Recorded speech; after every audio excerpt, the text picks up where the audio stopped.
Warning! This video is intended for educational and MS documentary purposes.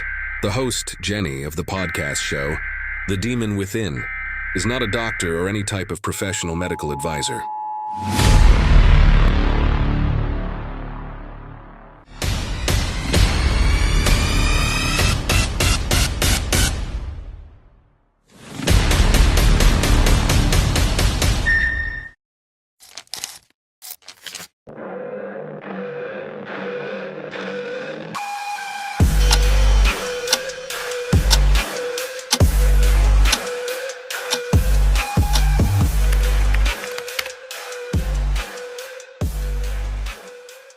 I am a warrior. There is a ghost that haunts most people with MS. It isn't a spirit from the past. It's the ghost of the woman or man you think you should be. She's the one who never gets tired, who handles every tantrum with a smile, and whose body never fails her. We spend so much time trying to build the gap between our reality and that ghost that we end up falling into the dark. Today, we're talking about the guilt gap. I'm your host, Jenny. Welcome to The Demon Within, Surviving MS. I want to introduce to you someone, or rather unmask someone you probably spend every waking hour with. I call it the should monster. The should monster is that voice, that cold, persistent whisper that tells you how much of a failure you are just for being human. It's the voice that says, you should be able to clean the kitchen. You should be the woman you were 3 years ago. But here's the spooky truth. The should monster didn't just appear when you got your MS diagnosis. It's been living in your house for a long time. Think back to what we talked about in our last episode, about growing up in survival mode. If you were raised to be the strong one, if you had to be the adult even before you were a teenager, then your should monster is probably louder than most. It's had decades of practice. I remember what it was like living in that horror movie environment. When you're a child living in a toxic environment, your shoulds are tied to safety. It's not just about your chores, it's about your survival. I remember the weight of feeling like I should be able to keep my mother sober. As if a child's love could ever be heavy enough to outweigh addiction. I want to take you back to a moment that lives in my bones. I was 7, maybe 8 years old. I was a little girl, but I already had the weight of a grown woman on my shoulders. I remember my biological mother was getting ready to leave the house. I knew where she was going. I knew she was going out to chase a ghost that I couldn't compete with. And in my child's mind, I thought, if I could just be enough, if I could just be enough to keep her sober, I could actually get her to stay. If I could just be enough. So I started moving her furniture. I remember that sound of wood scraping against the floor. I was small, but I was fueled with that kind of desperation. You only know when your world is falling apart. I began dragging furniture, chairs, a heavy end table, anything I could find, piling it all up in a frantic, jagged mound at the front door. I was building a barricade. I was trying to lock out the world and lock in the only mother I had. Ooh, this is heavy. I remember standing there, chest heaving, looking at the mound of furniture I had created. In that moment, I really believed it would work. I believed that my little barricade could stop the monster of addiction from walking out that door. But that's the tragedy of the should monster. I was a tiny architect trying to build a fortress out of a house of cards. I learned very early that if I wasn't perfect, I wasn't safe. My nervous system was forged in a fire that just never went out. My body learned that rest wasn't just lazy, it was dangerous. In my childhood home, if you stopped moving, if you stopped watching the door, If you stopped anticipating the next crisis, something would break. Rest was a luxury for people who weren't in danger. Fast forward to today. I'm a grown woman. I am a mother. I am a wife. But I'm also living with multiple sclerosis. And my brain is still using that broken childhood logic. When the fatigue hits so hard that I can't lift my arms, or when my legs give out and I have to lie down in the middle of the day, my should monster doesn't see a woman with a chronic illness. It sees a child who stopped guarding the front door. It screams that I'm failing to keep my family safe, even though the only danger left is a ghost from my childhood. I realize I'm still that same little girl, still trying to pile up shoulds against the door. Still trying to prove that if I just work hard enough, I can keep the chaos at bay. But the truth is, I can stop moving now. The door is already closed. The war is over. You're allowed to heal. The fuel the should monster loves most, the high-octane gasoline it uses to burn down your self-worth, is the comparison trap. And for me, that trap was set at an amusement park. A couple of years ago, my daughter had a field trip. She was so excited, vibrating with that child joy, that only a day of rides and cotton candy can bring. I had volunteered to be one of the chaperones. I wanted to be the fun mom. I should have been the one leading the pack. But MS doesn't care about your daughter's field trip. The day before the field trip, the demon woke up. A massive flare-up hit me like a physical wall. My head was spinning. I felt incredibly drunk. The world was tilting from side to side. I couldn't even stand straight. And I certainly couldn't walk in a straight line. But my daughter's teacher was depending on me. My daughter was looking at me with those adorable, innocent child eyes. So, I did what we survivors always do. I pushed. I put on the armor, even though it was heavy enough to drown me that day. I remember standing there in the heat, surrounded by families and laughter, and I couldn't even stand normal. To keep me from falling over, I had to plant my feet wide apart, stretched out like I was leaning against a wall, waiting for a police officer to give me a pat down and a search. I felt like a criminal in my own body. Every time a parent looked at me, I felt the need to apologize. I found myself constantly explaining, I have MS. I'm not drunk, I'm just sick. And while those parents were luckily so kind and so supportive, their kindness almost made the sting feel worse. I watched them. I watched other moms shining. They were upbeat, they were glowing, they were hopping onto the roller coasters and spinning in the teacups with their children. I couldn't even get on a ride. I was a chaperone who needed a chaperone. I felt like a dark cloud in the middle of my daughter's sunniest day. The should monster was screaming, "You're ruining this! You're a fraud!" A real mom would be on that coaster. A real mom wouldn't look like a police suspect just to stay upright.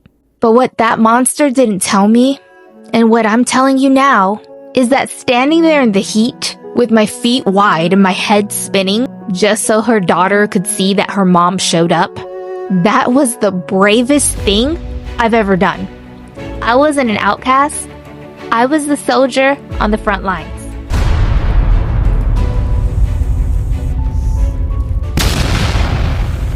If you've ever stood in a crowd, feeling like a ghost, apologizing for your very own existence, I need you to look at that should version of yourself and let her go. You didn't ruin the day. You were the miracle that made that day possible. Now, as positive as I'm speaking, I will not lie or be fake about how I really felt about that experience. I want to tell you what really happened when I finally got home from that field trip with my daughter. I want to be honest about when the lights were out and the front door was finally locked. I didn't feel like a miracle at the time. I didn't feel brave. I felt like a failure. I felt like I had let my daughter down, even though I was the one who showed up. And that is where the real danger lives. Don't touch that dial. You won't believe the tip we're sharing in the next segment. It's a total game changer for your daily routine. But before we hit a home run with that, let's take a quick time out for a word from the amazing sponsors making this show possible. Stick around. You don't want to miss this. Surviving Life is a deeply honest and uplifting memoir by Ricky Harvey, a British author who has lived with primary progressive MS for over 2 decades. From a turbulent childhood marked by family conflict to the challenges of serious illness, Ricky shares a life shaped by resilience, love, travel, and unmistakable British humor. This is not a medical book, but a lived experience story, one that balances tears with laughter and hardship with hope. Along the way, Ricky reflects on marriage, family, disability, and the importance of finding light even in the darkest moments. As praised by Paul Lima, the book is told with humor, honesty, and a huge heart.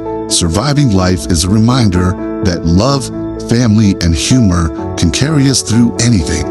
Surviving Life can be purchased on Amazon. The author of this book, Ricky Harvey, donates 20% of royalties to his local MS therapy center. I realized that night that guilt wasn't just a feeling, it was a biological toxin. As I lay there in the dark, I could feel the sting of the past. I could feel that sting from the park traveling through my veins. My chest tightened until it hurt to breathe. My breath became shallow and jagged. My heart began to hammer in my ribs like a bird trapped in a cage, desperate to get out. My nervous system was reacting to my own shameful thoughts, as if it was a physical predator in the room with me. I was drowning myself in guilt, and in doing so, I was triggering the stress of my hormones that set my nerves on fire. I was literally flaring my own MS with my shame. In the silence of my bedroom, my body was hearing danger! It was hearing the exact same alarm bells that rang when I was 7 years old, dragging the furniture to the front door to save my mother. My nervous system didn't know the difference between the trauma I endured as a child and the predator that lives in my mind today. To my body, my shoulds were as terrifying as the raised hands and slammed doors of my past. That depression I've struggled with, that suffocating blanket that makes the MS fatigue feel twice as heavy, I finally saw it for what it was. The pure, raw exhaustion of me trying to be 2 people at once. It was a weariness of me trying to drag the ghost of who I should be across a finish line, while the woman I am was on her knees begging for mercy. I realize I've been fighting a war on 2 fronts, one against my own myelin and one against my heart. I decided that night it was time to cease fire. My body has survived enough. It doesn't need to survive me too. Hold that thought, everyone. We're briefly evicting the demon within for a quick word from the folks who keep our lights on and our infusion chairs comfortable. Stay tuned. We'll be back to wrestling the beast in just a moment. The demon within will return after these messages, provided we can remember where we left the microphone. Samantha Stacy started the Cute Cane Shop after being diagnosed with multiple sclerosis. As a young cane user, she couldn't find anything that matched her style and personality. Samantha loves creating custom designs for the young and young at heart. Her amazing canes were featured in Cope magazine. Visit her shop on Etsy at cutecaneshopetsy.com. Hey, I'm Sam, the owner of Cute Cane Shop, and this is just a reminder that your cane or mobility aid does not ruin your outfit.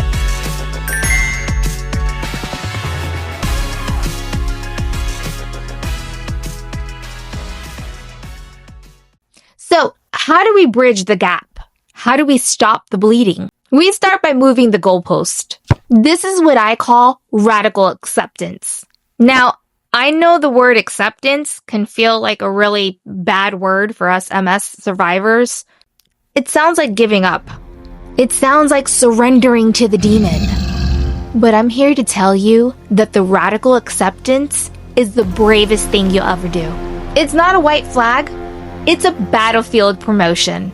It's the moment you look at your life, the house that is currently on fire, and you stop trying to save the wallpaper. You stop crying over the curtains. Instead, You look around and you ask, what can I save right now? What is precious enough to carry out of the flames? I remember a recent Saturday. I had it all mapped out. I was going to be Superwoman for one day. I had planned a massive 3-course meal, the kind that makes the whole house smell like home. We were going to see a movie that my kids had been talking about for weeks, followed by a trip to the ice cream shop for those huge sugary treats. I wanted to outrun my MS for just 12 hours. But the morning came, and my body didn't care about the plans. The fatigue that day was a lead blanket. My legs felt like they belonged to someone else. The room was spinning before I even sat up. The old Jenny, the one who lived in that guilt gap, would have spent the day in a dark room, crying. I would have apologized to my kids until I was blue in the face. I would have told my husband I was so sorry for being broken. I would have let the shame flare my nerves until I was even in more pain. But this time, I chose something else. I chose a pizza victory. We didn't go to the theater. We didn't get the fancy ice cream. Instead, we ordered pizza. And I did something I haven't had the courage to do in a long time.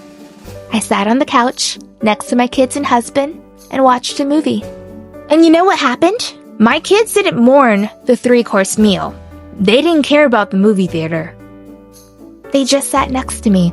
We laughed at the funny movie and cuddled on the couch. I wasn't the sick mom trying to pretend that I was okay. I was just mom. The should version of me wanted to be the woman in the kitchen, standing tall and doing it all. But the is version of me gave my kids a mother who was actually present. I wasn't distracted by the pain of standing. I wasn't grinding my teeth and miserable from trying to mask the pain. I was there. I was present. And I was with them. That choice to stop the punishment is where the healing begins. It's the moment you look at the ghost of who you were. The woman who could run. The woman who could cook. The woman who never needed to sit down to rest. Or needed mobility aids to walk or stand. And you say to her, I love you. I am so grateful for everything you did for me. I miss you every single day. But I cannot carry your ghost and my body at the same time. You are too heavy and I am too tired. I have to choose me. I have to love the woman who is still standing. When you let go of the ghost, you finally have your hands free to hold the people who are right in front of you. We have to stop measuring our lives by the distance we travel. We have to stop looking at the marathon runners when we're fighting just to keep our heads above water. If your should version was a woman who could run 5 miles before breakfast, but your is version is a warrior just for swinging her legs over the bed, then my friend, getting out of bed was your marathon. And you finished it. You won. We're stepping away from the demon within for a word from our sponsors. Don't go far, though. We're trading the battle for a blueprint. Stick around for a special book reveal that proves every story is worth telling. We'll be right back. They walked away to protect their secrets. Fate brought them back to reveal the truth. When Emil disappeared from Rachel's life, he took her unspoken what-ifs with him.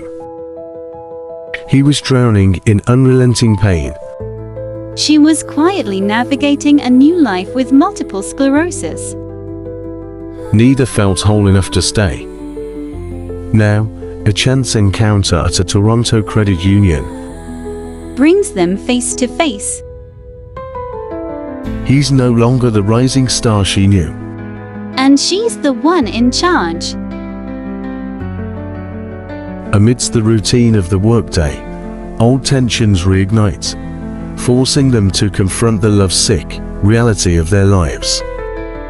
From prolific author Paul Lima comes a story of love interrupted and the bravery it takes to be vulnerable when your body feels like the enemy, lovesick.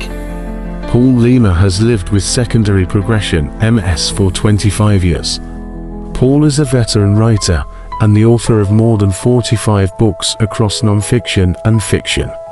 A former business writing trainer and freelance specialist, Paul now focuses on crafting deeply resonant novels that explore life's unspoken moments. His latest work, Love Sick, is a testament to his ability to blend realistic life challenges with the complexities of modern romance.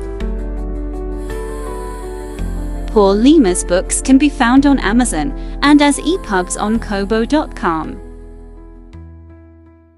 Maybe you spent the day on the couch. Maybe the house is messy and the laundry's piling up like a mountain you can't climb. But if you sat in that mess and you really listened to your child tell a story, if you looked them in the eye and they felt seen by you, then you're a hero. If you held your partner's hand and he felt like a mosaic of broken pieces, shattered, jagged, and barely held together, you need to realize that a mosaic is still a piece of art. It's the lights shining through the cracks that make it beautiful. That is a gold medal day. I want to leave you with a mantra today, a form of lifeline. I don't want you to just think it. I want you to say it out loud. I want you to let your nervous system hear the truth from your own lips. When that revolving door spins and you find yourself back in the dark, back in the grief, I want you to say this. My worth is not measured by my movement. My presence is my power. One more time. My worth is not measured by my movement. My presence is my power. Let's just say that last part again. My presence is my power. Your kids don't need a marathon runner. They need a mom who sits on the floor and loves them. Your spouse doesn't need a maid. They need a woman whose soul they fell in love with. The world doesn't need a ghost of who you were. The ghost is gone, and she's at peace. The world needs the survivor. The world needs the woman who is sitting right here, right now, breathing through the pain, choosing to stay, choosing to love despite the MS demon. You're not less than because you're slower. You're not broken because you're resting. You are a living, breathing miracle of resilience. Thank you for sitting in the dark with me today. Thank you for having the courage to look at your reflection and see a survivor instead of a failure. Remember, the gap between who you are and who you should be is only as wide as the shame you put on it. Close the gap. Lay down the armor. Forgive the survivor. Before I leave, I want to let all of you out there know next month, I am walking in the MS Walk, hosted by the National Multiple Sclerosis Society. My spouse and my children are walking as well. I'm so excited. It's the first walk I've ever been a part of. And although I'm technically not walking, I will be in a wheelchair. I'm holding my head up high and I'm proud to walk in that MS Walk. I'm hoping to raise at least $100. The goal is $500, but I'm not sure that's going to happen. All the information regarding the MS Walk will be in the show notes. So if you feel it in your heart to donate even $1, that would be amazing. That would be amazing. And that goes to the National Multiple Sclerosis Foundation to help people like me and others find a cure. It's time to end MS. No one chose this disease. No one likes this disease. 0 stars. This disease is horrible. Let's end it by finding a cure. That money also goes towards research, and all of us know out there, research is amazing in 2026. There's so many different treatment options we have now as MS warriors. I'm so excited to see what evolves next year. So help us reach our goal, please. The donation website will be in the show notes. So please, if you feel it in your heart, donate $1 if you can. I do have some really cool perks on that site. I made my own page for the website, and the cool perks are if you donate $5, you get a shout out. And I'm going to actually do that now. And I believe there's free shirts, depending on your donation, and free advertisement as well if you have a small business. So check it out, please. And like I said, if you can donate just $1, that would be amazing. I want to give a big shout out to what I consider my best friend, Rave Abel. And we connected through social media, and she has been very generous to donate to the MS Walk. I really do appreciate it. Thank you, Brave Abel. I'm Jenny, and this is The Demon Within, Surviving MS. I'll see you next time. Is blessed.